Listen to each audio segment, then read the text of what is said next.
guys, there's a tornado. Look, see that streak of thing coming down there, and it goes over the bushes. That is a tornado in England. I know, these so look like clouds. So rare. And if the tornado alarm goes off, just be prepared because we know what it is. Yeah, we do, and I'm scared. Head down, head down.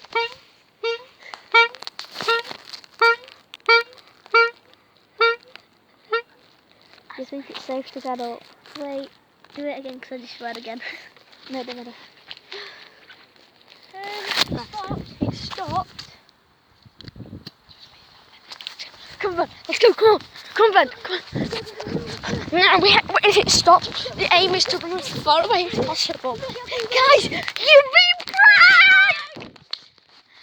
That whole, we don't get tornadoes. We just get like, yeah, we do. We get them like once every 50 years. And that is just a cloud. We get them all the time.